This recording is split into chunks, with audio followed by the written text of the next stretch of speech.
Hej! Witajcie w najnowszym filmie na moim kanale. Znajdujemy się w Yangsan.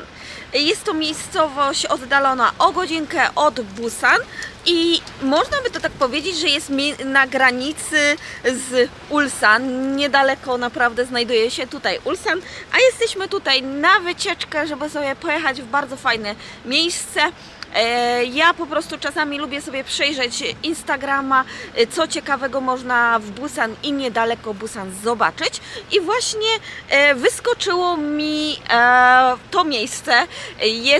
Raczej teraz jesteśmy w restauracji, bo pójdziemy zjeść coś jeszcze przed miejscem docelowym.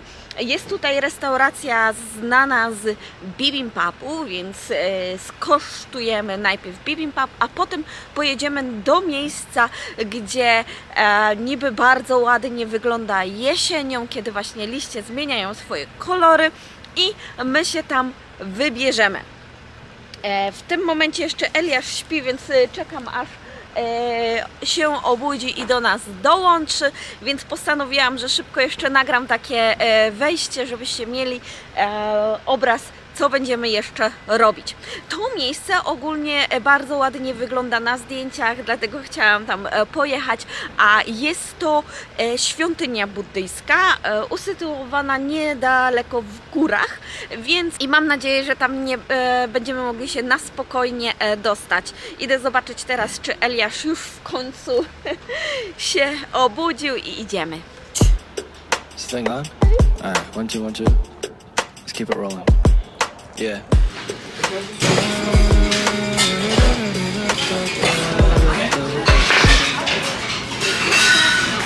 Już mamy nasze dania. Ja mam bibimbap, mój mąż wybrał cząsik, czyli różne dania oraz tak?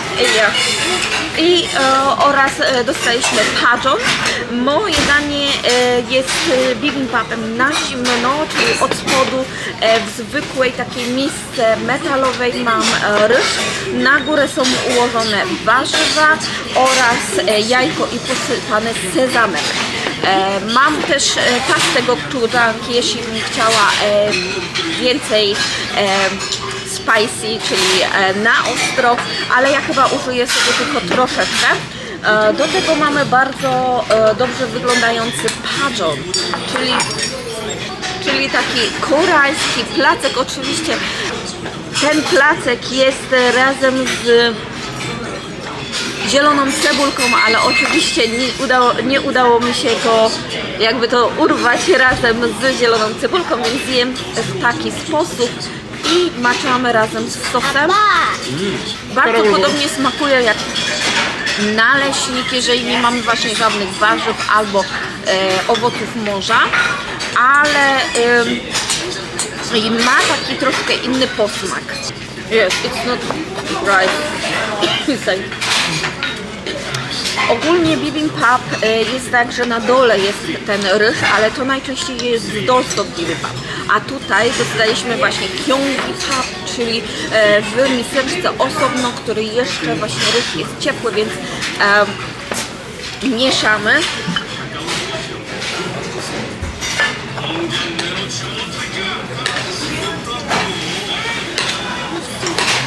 Mój bibimbap już wymieszałam. Mam tutaj na pewno, co to jest? Jezu, zapomniałam, szpinak po polsku, jajko, grzyby, jakieś wodorosty, z tego co widzę. Jest całkiem sporo tego wszystkiego. I oczywiście dodałam sobie trochę tej pasty gochujang, żeby dodać trochę smaku.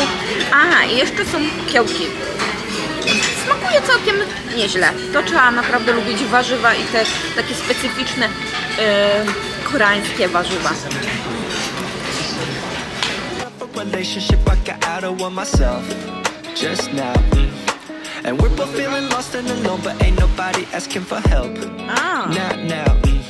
'cause there's healing to do, but that's getting pretty boring. I'd rather distract my broken heart with you.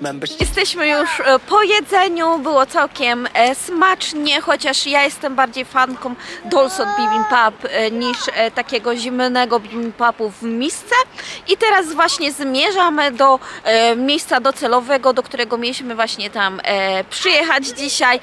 Idziemy do Tongdosa, czyli świątyni z czasów Silla. I droga tam prowadzi przez bardzo ładny las, który jest wpisany na listę UNESCO, oraz rzeka, która tak naprawdę ciągnie się do samej świątyni i będzie nam towarzyszyła przez całą drogę. Keep that in mind, yeah. So now it's free flow, dialogue mixed with the weed smoke. Jest też stanowisko, gdzie możecie się napić wody, ale chyba nie polecam, bo jest trochę brudna. A woda wypływa z tej uroczej żabki. Tam możecie dojechać samochodem, ale myślę, że fajnie właśnie jest przejść się tym lasem. Jest bardzo przyjemnie, pogoda właśnie nam dopisuje, ale żeby nie było, okazało się, że w Busanie też może padać śnieg. Co prawda nie za dużo, troszkę uchwyciłam, dam wam zdjęcia tutaj w tym miejscu i byłam w szoku, bo właśnie koleżanka mi nawet napisała, że raczej w Busan nie pada, a tu jednak okazało się, że troszeczkę popadało dzisiaj.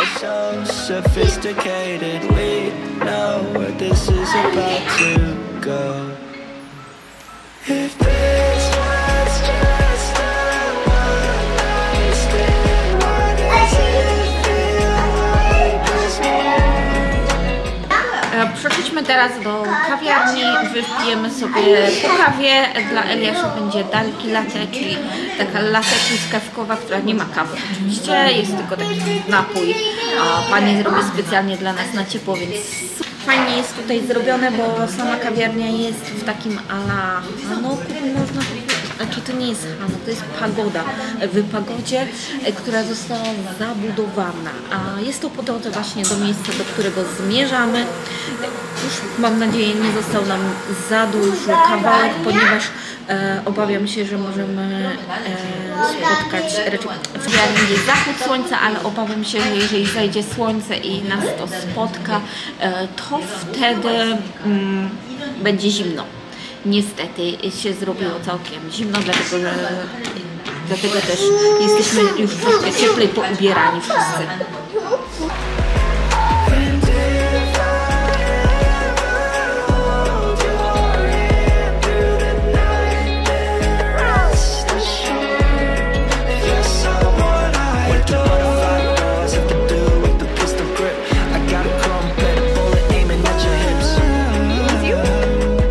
Przyjechaliśmy tutaj do tego miejsca, ponieważ widziałam właśnie zdjęcia z tym mostem, gdzie dwóch chłopców siedziało właśnie na tym moście, a tutaj drzewa były żółte, czerwone, pomarańczowe, ale jak widzicie, zrobiło się tutaj bardzo łyso.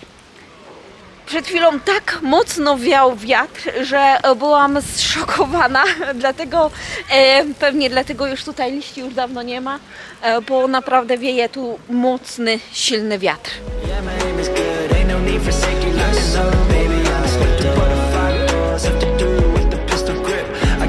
To jest największy rysunek Buddy w Korei.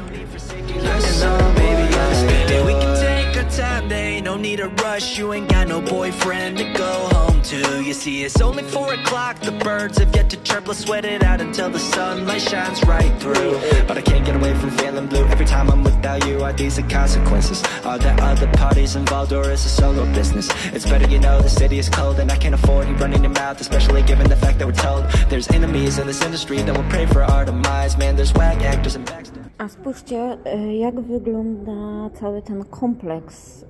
Tutaj wchodziliśmy tą bramą, szliśmy tu. Tu jest ten most, o którym wam mówiłam, że dlatego tutaj przyjechaliśmy. Jest to muzeum, w którym my jesteśmy i ten cały kompleks się ciągnie aż tu. O, jest ogromny. Razem z placem jakimś dużym. Wait.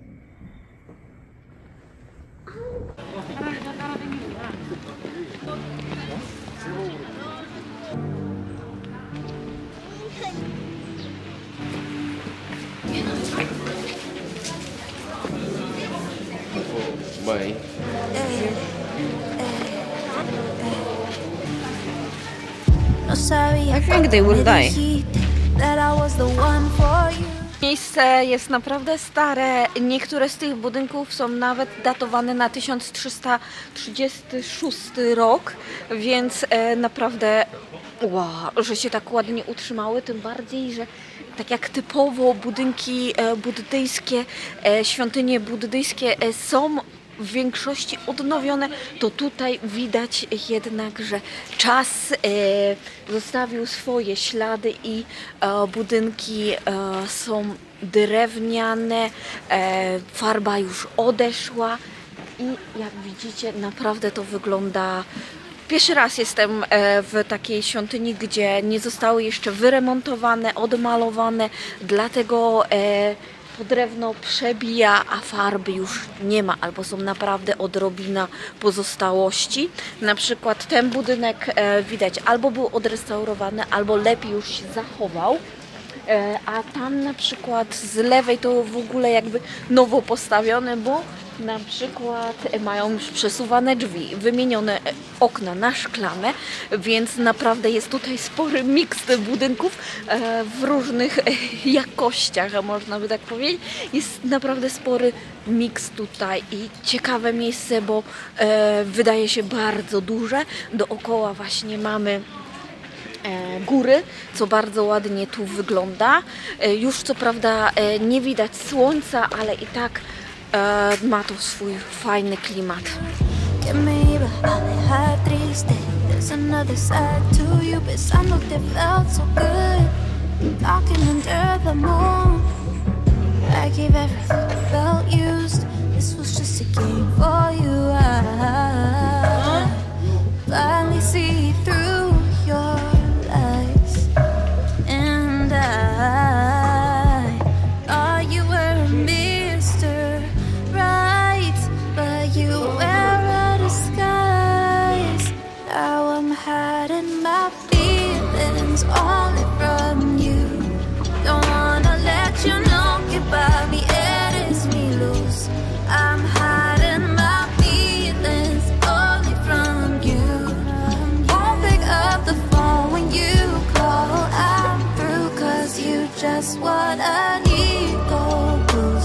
tym miejscu jest także sklepik, gdzie można kupić pamiątki, ale nie tylko, bo także kadzidełka, jakieś wisiorki, ale także co mnie bardzo zainteresowało, to była też część z parzeniem herbaty, czyli zestawy do parzenia tradycyjnej herbaty koreańskiej, buddyjskiej.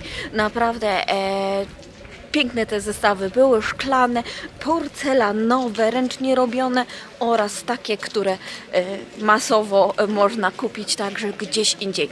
Więc warto tak skoczyć do takiego sklepu, zobaczyć, może coś nas zainteresuje. Teraz rozglądamy się w kolejnym miejscu. Widzę, że jest sporo drzew, co prawda łysych, ale wiszą na nich piękne persymony.